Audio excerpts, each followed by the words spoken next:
Hello everybody, welcome to my channel Tansuman Classes and I am Suman ma'am. Today we read chapter number 3, History the Sultanate Period. अब जो सल्तनत period है इसके बारे में आज हम पढ़ेंगे कि किस तरीके से जो सुल्तान थे उन्होंने सल्तनत पीरियड में अपना जो बहुत ज़्यादा विकास था वो करा, उनका प्रशासन किस तरीके से चलाया.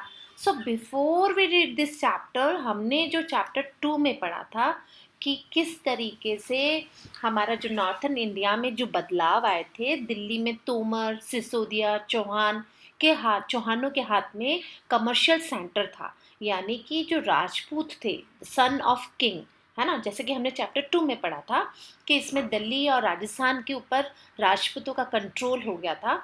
और बैटल ऑफ तराइन जो था, जिसमें कि 1191 में मोहम्मद गौरी हार गया था, लेकिन 1192 में उसने पृथ्वीराज चौहान को हराया. अब जो पृथ्वीराज चौहान को जब उसने तराइन के युद्ध में हराया, देन आफ्टर क्या आप देखते हैं कि जो न्यू किंगडम्स थे उसमें क्या था कि पैसा खूब पानी की तरह मंदिरों में लगाया गया था. और जैसा कि हम पढ़ते हैं कि किस तरीके से दिल्ली में, है ना, शासन चलाया और दिल्ली को बहुत सुचारू रूप से इन्होंने संभाल के रखा था. लेकिन अगर हम दिल्ली सल्तनत के बारे में पढ़ते हैं, जैसा कि चैप्टर नंबर 3 है, तो दिल्ली सल्तनत के बारे में डेट्स जो हमें पता चलती हैं वो हमें सिर्फ पोएट हैं जो एडमिनिस्ट्रेशन उस टाइम जो संभाल रहे थे, जो कॉटियर्स जो थे, जो कि दरबार में काम करते थे, इन सब से हमें ये पता चलता है या उनके द्वारा लिखी गई किताबों से हमें पता चलता है. लेकिन इसमें हम ऑथर्स की बात को सही नहीं मान सकते, क्योंकि उस समय क्या होता था कि सुल्तान उनको पैसे देते थे लिखने के लिए, और उसमें क्या था कि जो वो गिफ्ट्स मिलते थे सुल्तान से, जो उनको गिफ्ट मिलते थे, उसके लालच में वो क्या सुल्तान की काफ़ी तारीफ भी लिखते थे. तो इसको हम सही तरीके से मान भी सकते हैं और नहीं भी मान सकते. जैसा कि हिस्ट्री में है कि इसको बहुत बड़ा एक क्वेश्चन मार्क लगता है इसमें कि ये डेट्स जो हैं ये थोड़ा सा गड़बड़ लगता है. लेकिन फिर भी अगर हम सल्तनत पीरियड को पढ़ते हैं तो ये 5 पार्ट्स में डिवाइड करते हैं. We divided into 5 parts. अब जैसे कि पार्ट्स में अगर डिवाइड करते हैं तो जो सल्तनत समय है, जो डायनेसिटी ऑफ सल्तनत जो है, वी डिवाइडेड इनटू 5 पार्ट्स. अब कौन कौन से 5 पार्ट्स हैं जिसमें कि हम इसको डिवाइड कर सकते हैं, इजी टू लर्न. तो before this video please like and subscribe my channel so you will get more videos as soon possible, ताकि हम आगे और अच्छे से पढ़ सकें. तो आप इसे लाइक और सब्सक्राइब करना ना भूलें और please press the bell icon also. So let's start the chapter सल्तनत पीरियड. अब जो सल्तनत पीरियड है इसको समझने के लिए हम इसको 5 पार्ट्स में डिवाइड करते हैं. अभी कौन कौन से 5 पार्ट्स हैं? फर्स्ट है स्लेव डायनेसिटी. अब जो स्लेव डायनेसिटी यानी गुलाम वंश, है ना, गुलाम का वंश, यानी गुलाम इसमें शासक बन के आगे आए. ये क्या कौन सा समय था? 1206 से 1290 तक का. अब जो सेकंड है वो है खिलजी वंश. अब खिलजी जो डायनेसिटी थी उसमें क्या था, 1290 से 1320 तक का टाइम था. जो थर्ड डायनेसिटी थी वो थी तुगलक डायनेसिटी. अब तुगलक में क्या था, इसका समय जो था वो था 1320 से लेके 1414 तक. और फोर्थ वन जो थी सैयद डायनेसिटी. अब सैयद डायनेसिटी यानी 1414 से लेकर 1415 तक. और जो लास्ट जो थी वो थी लोधी डायनेसिटी. लोधी डायनेसिटी थी 1451 से 1526. अच्छा, अब आप ये कहेंगे कि मैम ये तो बहुत ज़्यादा हमें कॉम्प्लिकेटेड लग रहा है ना, हमें कैसे लर्न होगा कि कौन सा शासक कब आया था या कौन से डायनेसिटी कब आई थी. तो इसको एक बहुत इजी वे में अगर हम समझना चाहें तो हमें सिर्फ एक लाइन याद करनी है, गुलाब खिले तो सूंघ लेना. अब गुलाब यानी गुलाम शासक, खिले खिले यानी खिलजी, है ना, तो यानी तुगलक, सूंघ यानी सैयद वंश, और लेना यानी लोधी वंश. तो गुलाब खिले तो सूंघ लो, अगर ये लाइन याद कर ली तो आपको सिस्टमैटिक पांचों जो डायनेसिटी थी वो आपको लर्न हो जाएगी. चलिए शुरू करते हैं इस चैप्टर को. तो जैसा कि हमने पढ़ा था कि दिल्ली में अब बात करें तो ये एक कॉमन शहर बन के रह गया था उस समय में. लेकिन अब जो दिल्ली है, जैसे ही पृथ्वीराज चौहान को मोहम्मद गौरी ने हराया था और पृथ्वीराज चौहान ने मोहम्मद गौरी को मार दिया था। जब मोहम्मद गौरी को मार दिया था तो उसमें क्या था कि गुलाम वंश यानी कि जो कुतुबुद्दीन ऐबक जो था वो एक गुलाम था, और ये गुलाम किसका था? मोहम्मद गौरी का गुलाम था। तो अब जो मोहम्मद गौरी का अगर ये गुलाम था तो भाई इसने क्या किया? गुलाम वंश की स्थापना करी। अब जब इसने गुलाम वंश की स्थापना करी तो इसने अपने आप को सुल्तान का नाम ना देकर अपने आप को लाख बख्श, जिसे हम बोलते हैं, लोग आम लोग जो थे वो उसको लाख बख्श के नाम से जानते थे। और गुलाम वंश यानी गुलाम का वंश, यानी इसने क्या किया था कि जो कुतुबुद्दीन है ये डायनेस्टी को बहुत अच्छे से इसने संभाला और इसे शुरू भी किया, लेकिन इसे ये इतना ज़्यादा तरक्की नहीं दे सका जितना कि इसको इल्तुतमिश ने दिया था। So let's start the period 1206 to 1526 is known as the Delhi सल्तनत, यानी दिल्ली की सल्तनत का जो समय है वो 1206 से लेके 1526 तक का माना जाता है। दिल्ली जो है वो कैपिटल थी इन सुल्तानों के लिए। तो अब क्या था, जो इंडिया का सब कॉन्टिनेंट है उसमें दिल्ली बहुत आगे सुल्तानों की वजह से उभर के आई, और इसमें 5 डायनेस्टीज आई, जैसा कि हम पहले डिस्कस कर चुके हैं कि 5 डायनेस्टीज आई थी। अब ये सोर्सेस कौन कौन से हैं जो कि हमें पता चलता है कि ये डायनेस्टीज आई थी? तो according to the travellers, quote of the chronicles are the most valuable sources of information for this period, यानी कि हमें ट्रैवलर्स से पता चलता है कि जो जो यहाँ पे आए थे उनके द्वारा लिखी गई किताबों से हमें पता चलता है, जैसा कि इब्न बतूता, जैसे कि हम पहले पढ़ चुके हैं कि इब्न बतूता और मार्क पॉली जो हैं वो इंडिया में विजिट करा था इन्होंने, और इन्होंने अपनी किताब में लिखा है कि जियाउद्दीन बर्नी, जे शम्स ए Siraj, a fifth of Minraj or Siraj is given to detail account of the court proceeding, the detail about the personal or public life of the Sultan। यानी हमें जियाउद्दीन बर्नी जो है और उसके बाद हमें शम्स ए सिराज, इन किताबों से हमें ये पता चलता है, इन लोगों के द्वारा हमें ये पता चलता है कि सल्तनत पीरियड कैसा था।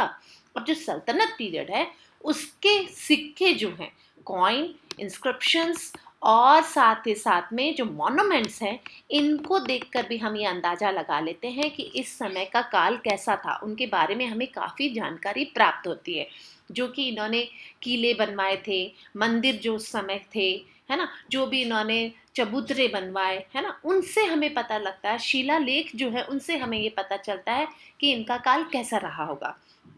Look at this first, slave dynasty. अब स्लेव डायनेस्टी यानी जैसा कि हम पहले बात कर चुके हैं कि गुलाम वंश।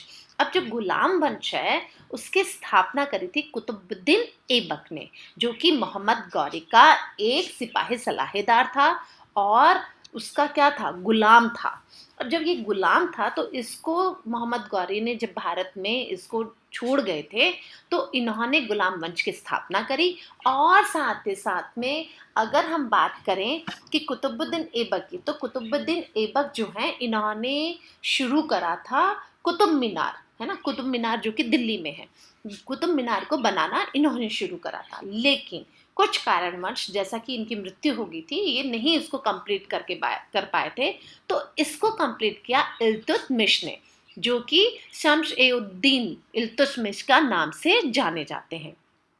फिर हम बात करते हैं फिरोज शाह की। अब जो फिरोज शाह है वो उसके बाद बने, ठीक है। इसके बाद कौन बनी? रजिया बनी। उसके बाद नासिर उद्दीन मोहम्मद बने और लास्ट में गयासुद्दीन बलबन बने। सो हम इनको सबको डिटेल में आगे पढ़ते हैं। सो let's start the next topic, जैसा कि बुक में दे रखा है कि हम पढ़ते हैं स्लेव डायनेस्टी यानी कि गुलाम वंश। अब गुलाम वंश की स्थापना कैसे हुई, इसको किस तरीके से इसकी नींव रखी गई, उसके बारे में आप डिटेल से पढ़ते हैं। The ruler of this dynasty was called slave. Slave यानी जो दास होते हैं, जो गुलाम होते हैं। पहले राजा क्या होते थे, अपने राजा जो सुल्तान जो होते थे वो अपने साथ अपने गुलाम को रखते थे, ठीक है। तो इसकी स्थापना उन्होंने करी थी। मुमलक सुल्तान, एक्चुअली मुमलक इन अरेबिक मीन्स, यानी मुमलक का शाब्दिक अर्थ जो है, जो कि ओन यानी इल्तुतमिश और Balban were slave of Qutubuddin Aibak. and who himself was slave of Mohammad Ghori. जैसा कि हम पहले डिस्कस कर चुके हैं कि मोहम्मद गौरी के ये गुलाम थे और गुलाम मंच की स्थापना इन्होंने करी। कुतुबुद्दीन ऐबक जो है, जैसा कि बात होती है कि कुतुबुद्दीन ऐबक थे कौन, तो भाई कुतुबुद्दीन ऐबक एक गुलाम थे। तो first ruler of the dynasty was, जो इसके शासक थे, जो सर्वप्रथम जो रूलर थे वो थे Qutubuddin Aibak. Mohammad Ghori had left him in the charge of territories he had conquered in India. जैसे कि मोहम्मद गौरी ने भारत को जीता था, भारत में जब वो आए थे तो उन्होंने ये जो कुतुबुद्दीन ऐबक है इसको उन्होंने जीत के छोड़ गए थे। आफ्टर गौरीज डेथ, जैसा कि हम बात करते हैं कि पृथ्वीराज चौहान ने गौरी को मारा था, तो after Ghori's death Qutubuddin Aibak to rule an independent ruler. तो जैसे ही गौरी की मृत्यु हुई और उसकी मृत्यु के बाद इन्होंने अपने आप को स्वतंत्र घोषित कर लिया, अपने आप को इंडिपेंडेंट रूलर घोषित कर लिया था, बट इन्होंने सुल्तान की उपाधि नहीं ली थी।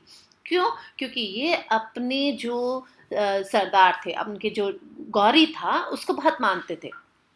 तो कुतुबुद्दीन काइंड हार्टेड थे। इन्होंने क्या किया, he was called a Lakh Bakhsh. इनको लाख बख्श के नाम से जाना जाता है। जैसे कि काइंड हार्टेड हिस्ट्री में बताया जाता है कि बड़े काइंड हार्टेड थे और लोगों ने, जो आम जनता है, उन्होंने इनको लाख बख्श का नाम दिया था। Got it? लाख बख्श यानी लाखों वाला दिल रखने वाला, बहुत kind hearted. And gives of lakh because of he gave a lot of wealth to the charity. इन्होंने चैरिटी में काफ़ी पैसा दान किया था, इसलिए इनको लाख बख्श की उपाधि दी जाती है। तो आपको एग्जाम में कभी भी पूछा जा सकता है कि भाई लाख बख्श किसे बोलते हैं? वो बोलते हैं कुतुबुद्दीन ऐबक को। अच्छा, कुतुबुद्दीन ऐबक जो थे वो कौन थे? गौरी के क्या थे? सिपाही सलाहेदार थे, है ना। गौरी उनको इंडिया में छोड़ गया था, ये एक दास थे। Got it? अब शम्स-उद-दीन इल्तुतमिश, अब इल्तुतमिश के बारे में पढ़ते हैं। तो कुतुबुद्दीन ऐबक जो है इनका जवाई था, ठीक है, इल्तुतमिश, और ये भी गुलाम वंश का ही था। लेकिन अब क्या है, Qutubuddin Aibak was succeed by the Iltutmish and he is conclude his real founder of सल्तनत। जैसा कि इल्तुतमिश को अगर हम माने तो यही एक रियल फाउंडर माना जाता है, किसका? इसका गुलाम वंश का। अब गुलाम वंश का क्यों? क्योंकि गुलाम वंश का जो स्थापक है, जैसे कि कुतुबुद्दीन है, इसने ये सल्तनत वाला, सुल्तान की उपाधि इन्होंने नहीं ली थी। सुल्तान की उपाधि सर्वप्रथम इल्तुतमिश ने ली थी, इसलिए इसको फाउंडर ऑफ सल्तनत के नाम से जाना जाता है। Iltutmish faced many problems for the deal with this strongly. He put down the Libyans, then strongly he put down the Libyans within the empire and also produced the northwest period of the Sultanate against possible Mongol invasion. In the east, he expanded his empire up to the Bengal. यानी इन्होंने Mongol से तो सामना किया ही था, साथ ही साथ में इन्होंने बंगाल में भी अपना विस्तार करना शुरू कर दिया था। Iltutmish had many sons. अब जो इल्तुतमिश हैं, इनके बहुत सारे बच्चे थे, but consider non capable enough to being his successor. लेकिन उनमें कोई इतनी क्षमता नहीं थी जितनी कि इल्तुतमिश में थे। So he decided to make his daughter, और इन्होंने अपनी बेटी, जिसका नाम था Razia, Razia the sultan of Delhi, है ना। The noble was unhappy with his choice. अब जब इल्तुतमिश जो हैं, इनके जमाई भी था और इनकी जो बेटी है ना, उसका नाम था रजिया। अब रजिया जो है, उसके भाई इतने कैपेबल नहीं, सुल्तान बना दिया था, और इससे जो नोबल्स थे वहाँ के, वो खुश नहीं थे, क्योंकि उनको एक औरत की सत्ता संभालना स्वीकार नहीं था। तो after the death of Iltutmish, they placed Razia Sultan is Firoz Shah as the son of Iltutmish. तो इन्होंने क्या किया, जैसे ही इल्तुतमिश खत्म हुए, उनके बाद इन्होंने रजिया को गद्दी से हटाया और इल्तुतमिश को, जो बेटा है, उस फिरोज शाह, उसको गद्दी पे बैठा दिया। So the Rudnuddin spent his time enjoying himself. लेकिन जैसा कि रुद्नुद्दीन फिरोज शाह, नाम तो बड़ा लंबा है, अब आपको लर्न भी करना पड़ेगा। तो ये क्या है, अधिकांश टाइम इंजॉय करने में टाइम लगाता था, ठीक है, इनका कोई अटेंशन नहीं था एडमिनिस्ट्रेशन को लेके, और एक जो सल्तनत में एक सुल्तान को जैसा होना चाहिए वैसे इनमें वो क्वालिटी और एबिलिटी नहीं थी जैसा कि रजिया में थी। तो Razia with the support of the people to city became the ruler, और वापस जैसे ही रजिया को जो बनाया गया था, तो रजिया जब सुल्तान बन गई, अब जब रजिया जैसे ही सुल्तान बनी तो रजिया बनी थी 1236 से 1240 के बीच में, यानी उनके भाई का कोई कंट्रीब्यूशन नहीं माना जाता।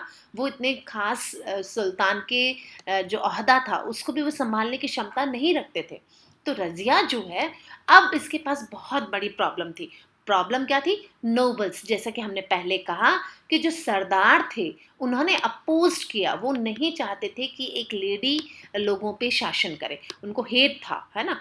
एंड उनको सबसे बड़ा नफरत ये था कि वो एक लेडी का ऑर्डर फॉलो नहीं कर सकते। So did not like to Razia for taking decision without consulting them, यानी रजिया जो है उनसे बिना पूछे अगर कोई डिसीजन ले लेती है तो वो उनको नापसंद था। सो 1240 में क्या किया, उनको गद्दी से हटा दिया गया। Got it? यहाँ तक आपको समझ में आ गया होगा।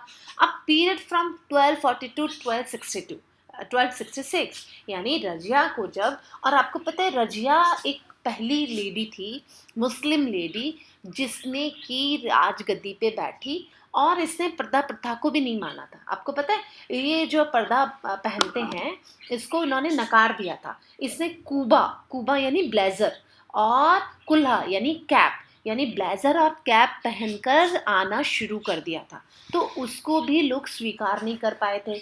और जैसा कि मैंने कहा कि इल्तुतमिश की डॉटर भी थी ये, तो इसको लोग as a girl, as a lady, कि भाई उसका शासन चल रहा है, उसके बात को फॉलो करना पड़ रहा है, अब वही सबसे डिसीजन मेकर है, तो वहाँ के नोबल्स इसको बर्दाश्त नहीं कर पाए, और 1240 में इसको गद्दी से हटा दिया गया। अब आए कौन? अब आए पीरियड ऑफ 1240 से 1260।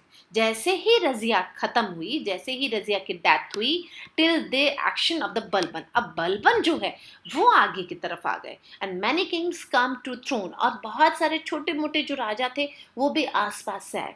Of them Nasiruddin Mohammad, another son of the Iltutmish. जैसा कि हमने पहले बात करी है कि इल्तुतमिश के बहुत सारे बच्चे थे, ठीक है। अब उन्हीं में से जो दूसरा है नसीरुद्दीन मोहम्मद, ये जब सामने आए और ये बैठे 1246 से 1266, यानी अब जो 1266 से जो बैठे तो इनको हम बलबन के नाम से भी जानते हैं, ठीक है।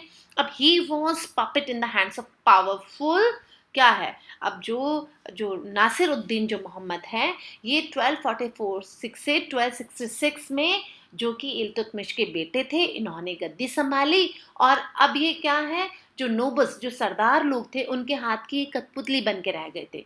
लेकिन अब गयासुद्दीन बलबन जो है इसके बाद जो बने 1206 से 66 से 1286 में, Balban was the most powerful ruler of the slave dynasty, यानी जो गुलाम वंश था उसके सबसे ताकतवर और सफल जो अगर किसी को माने तो वो थे Balban. He had been an important noble since a reign of the Iltutmish, and he was a real power behind Nasiruddin Muhammad. यानी नसरुद्दीन मोहम्मद के बाद अगर माना जाए तो बलबन जो है उसकी ताकत बहुत बड़ी हुई थी। अब Balban recognise the strengthen the army, यानी बलबन ने क्या किया, अपनी सेना को ताकतवर बनाया, और किससे, जो लोकल रूलर्स हैं उनसे युद्ध किए और उनको डिफीट किया, डिफीटेड मैनी ऑफ देम, उन्हीं में से उसने खूब को तो हराया। लेकिन he also aggravated the north western borders against Mongol rights, लेकिन उसी समय में क्या हो रहा था, जो मंगोल हैं वो नॉर्थ वेस्ट बॉर्डर से इस तरफ आ रहे थे। So Balban wanted the people to look up the sultanate, ठीक है, and he introduce Persian costumes of the sijda and paibos as the zamin bos, यानी इसने एक पर्शियन कॉस्ट्यूम को भी इंट्रोड्यूस करा था जिसके कि सिजदा के नाम से जाना जाता है, ठीक है। अब ये था कि पर्शिया कल्चर को इसने काफ़ी इंट्रोड्यूस किया था। जो मैंने हम बात करें अगर बलबन की, तो बलबन ने जो पर्शियन जो कल्चर था, है ना, उसको काफ़ी इसने इंट्रोड्यूस किया, और ये बहुत कैपेबल भी था। तो तो अब क्या है, जो फारसी त्योहार जैसे कि नौरोज फेस्टिवल के नाम से जाना जाता है, इसने इंट्रोड्यूस किया था। फॉर एग्जाम्पल, अगर हिंदू नवरात्रा मनाते हैं, ठीक उसी तरीके से फारसी त्योहार जो नौरोज होता है, इसको बलबन ने यहाँ पे इंट्रोड्यूस किया। इसके सेना में भी इसने काफ़ी बदलाव किया था, सेना को काफ़ी बड़ी मात्रा में इसने बढ़ा भी लिया था, लेकिन मंगोल से युद्ध किया और उसमें बलबन और उसका बेटा मारा गया। ठीक है। और जो सजदा है, सजदा जिसकी बात यहाँ पे हो रही है, ही इंट्रोड्यूस द पर्शियन कॉस्ट्यूम सजदा, और इसने ये भी इंट्रोड्यूस किया था। इसमें क्या था, कानून बनाया। अब सिजदा में, और इसने जो बनाया कानून पॉबेस में, इसमें क्या था कि सिजदा था वो कानून जिसमें कि कोई भी अगर आता है तो वो सुल्तान को लेट कर प्रणाम करेगा। ठीक है। और जो पॉबिस के नाम से जाना जाता है, यानी वो उनके पैर चूमेगा, यानी वो सुल्तान के पैर चूम के उनके नमस्कार करेगा। So people were against this as they felt such a costumes were reserve for God alone, यानी उसके उनका मानना जो था लोगों का कि ये सिर्फ भगवान के लिए है, ये इन लोगों के लिए नहीं है।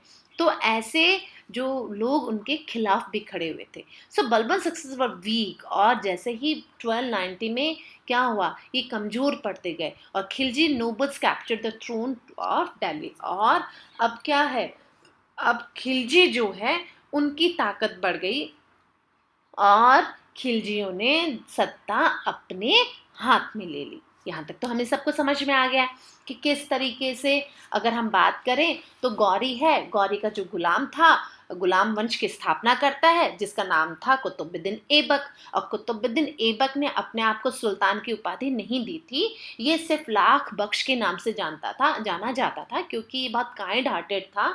और साथ ही साथ में इसने मस्जिद भी बनवाई थी दिल्ली में, और जो 2.5 दिन का झोपड़ा है ना, वो भी किसने बनवाया था, गुलाम वंश के इसी कुतुबुद्दीन ऐबक ने बनवाया था, जो कि अजमेर में है।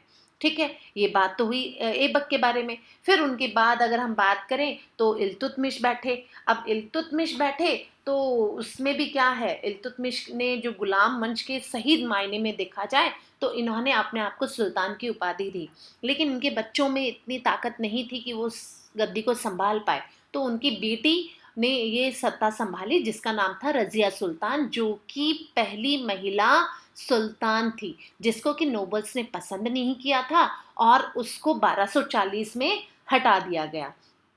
इसने पर्दा प्रथा भी खत्म करी थी, क्योंकि जब रजिया जाती थी सल्तनत में तो वो पर्दा नहीं करती थी, उसने फिर वो पर्दा प्रथा खत्म करी। उसके बाद अगर हम बात करें कि जो रजिया के जो भाई थे दूसरे, उन्होंने भी इतनी ताकत नहीं थी। लेकिन अब बात करें बलबन की, तो बलबन ने क्या किया, 1265 से 1288 तक शासन किया, और पर्शिया जो कल्चर था उसको इंट्रोड्यूस किया था, और बड़ा कैपेबल था ये। इसने सेना को बढ़ाया भी, फारसी त्योहार भी इसने इंट्रोड्यूस किया था, सजदा और पॉबिस भी इसने इंट्रोड्यूस किया था।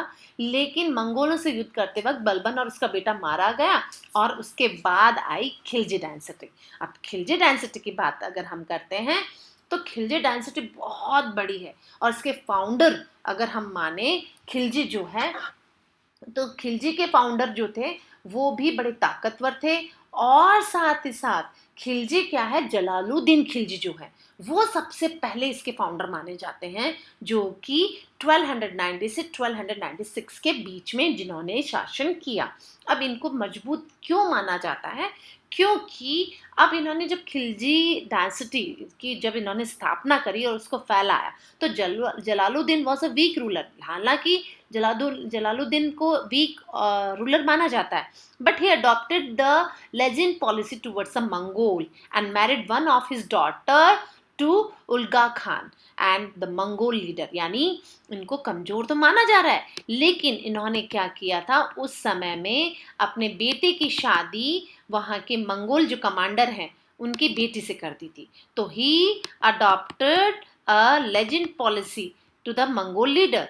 So Jalaluddin was succeeded by his nephew Ali Gursap. He would took the title of Alauddin, और उनके जो भतीजा था उसने एक उपाधि ली, और उस उपाधि का नाम क्या बोलते हैं, उस उपाधि को बोलते हैं अलाउद्दीन। यानी नेफ्यू जो था क्या नाम था, अली गुरसाप। ठीक है। अब अली की अगर बात करें तो अलाउद्दीन खिलजी जो है वो सबसे ताकतवर यहाँ का माना जाता है सुल्तान। और वो क्यों माना जाता है?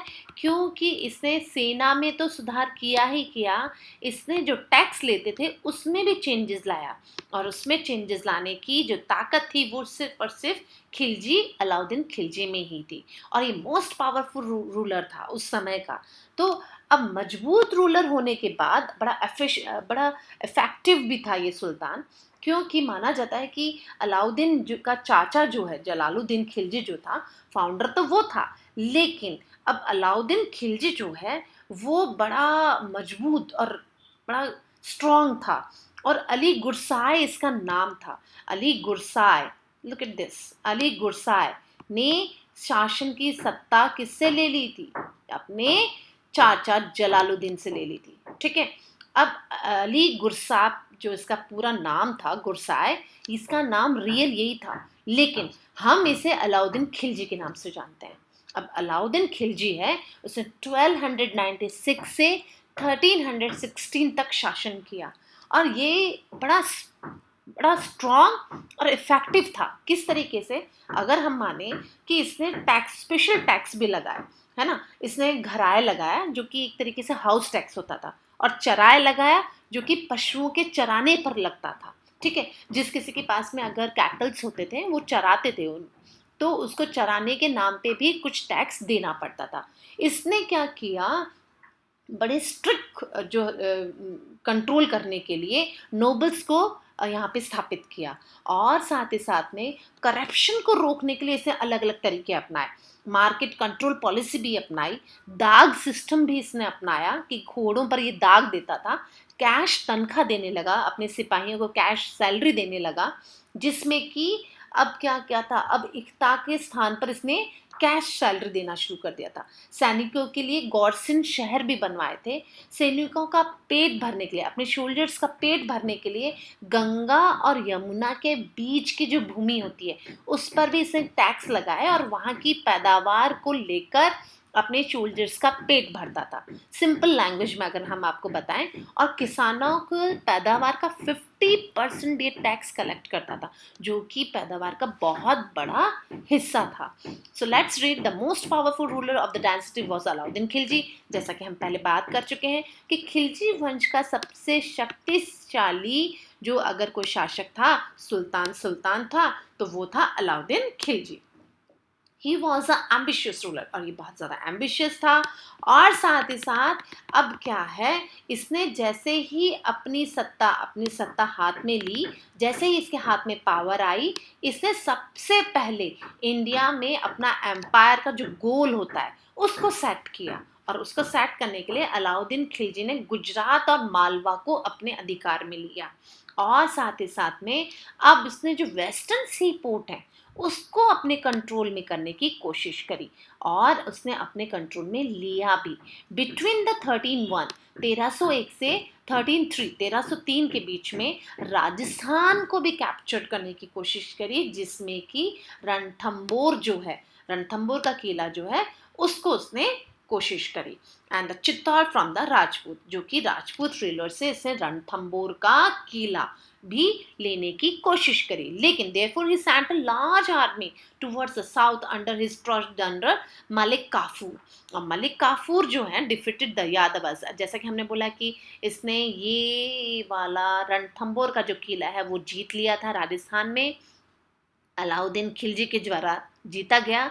Malik Kafur defeated the Yadavs, Kakatiyas, Hoysalas and the Pandyas, यानी इन सबको मलिक काफूर ने हराया।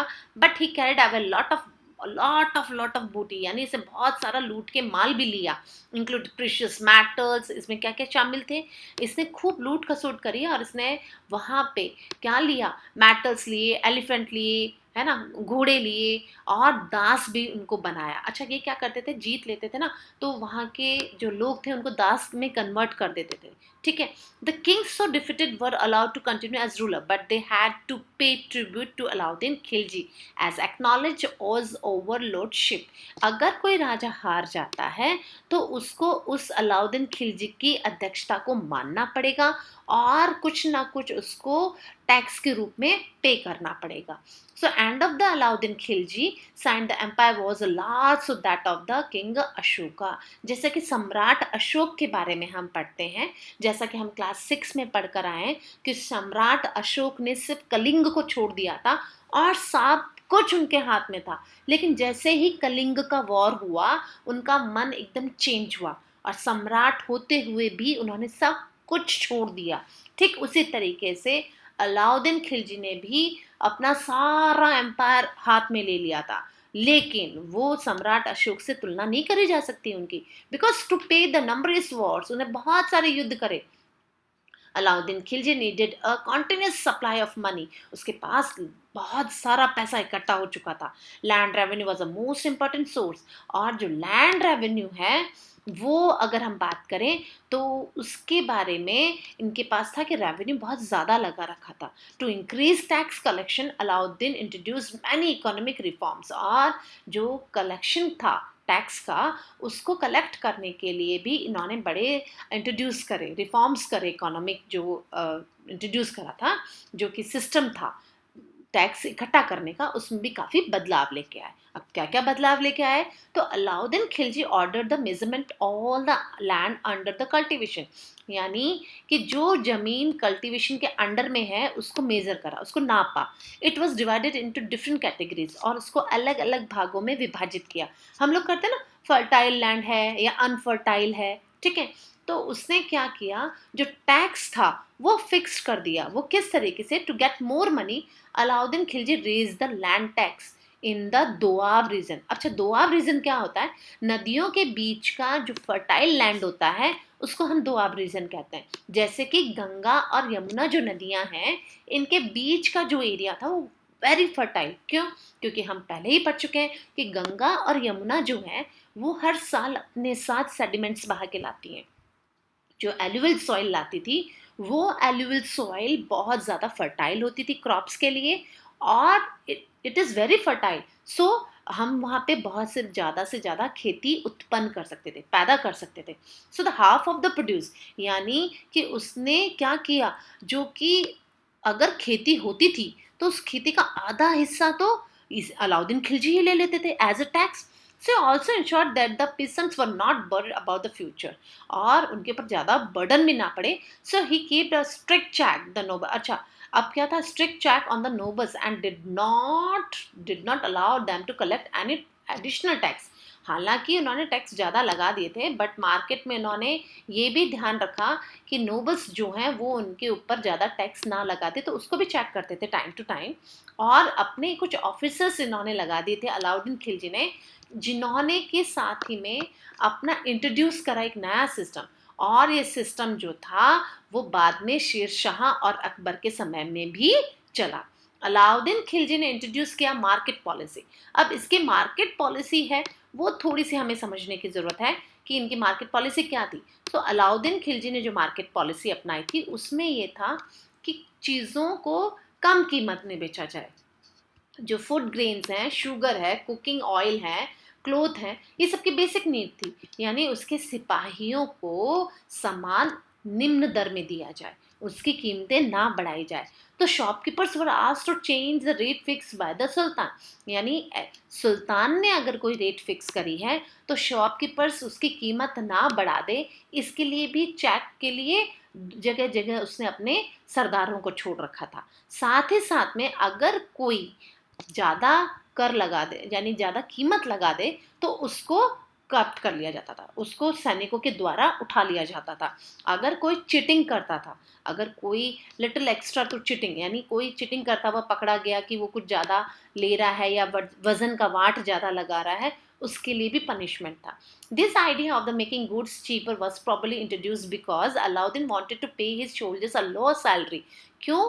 क्योंकि अब वो क्या करता था, अपने सैनिकों को तनख्वाह तो कम देता था, तो अब कम तनख्वाह में वो बाजार में कैसे सामान खरीदे?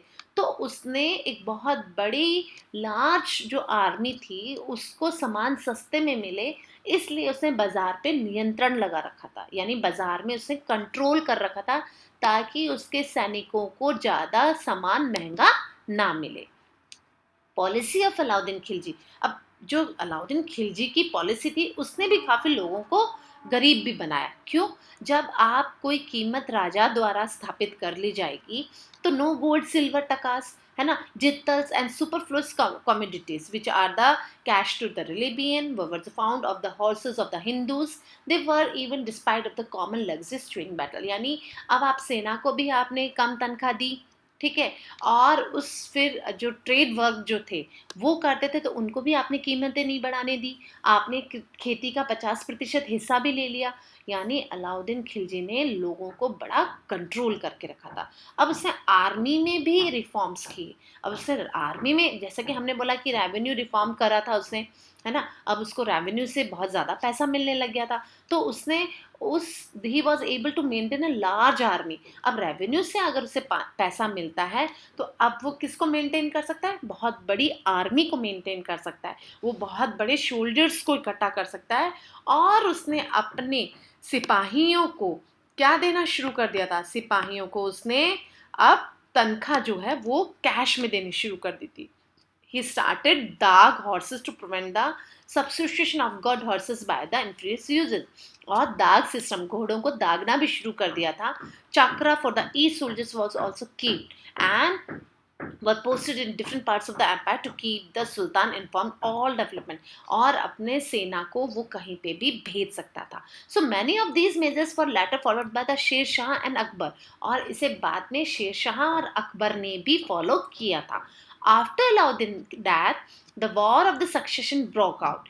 That last खिलजी रूलर, जैसा कि जो लास्ट खिलजी रूलर हैं जिसे कि खुसरो मलिक बोला जाता है, ये ज़्यादा कुछ कर नहीं पाए। खुसरो मलिक क्या था कि इतना कामयाब नहीं था, तो गयासुद्दीन डिफीटेड हिम। और इसको किसने हरा दिया? गयासुद्दीन ने हराया और स्टार्टेड द तुगलक डायनेस्टी। यानी जो लास्ट खिलजी रूलर है वो इतने कैपेबल नहीं था जिसे कि अपनी सत्ता संभाल सके, जिसे कि वो अपने शासन को बचा सके। तो अब क्या था कि जो खुसरो मलिक था उसको गयासुद्दीन तुगलक जो है उसने हरा दिया, और हराकर फिर उसने तुगलक डायनेस्टी की स्थापना करी। सो आई थिंक आपको बहुत अच्छे से समझ में आया होगा। Thanks for watching this video and like and subscribe my channel.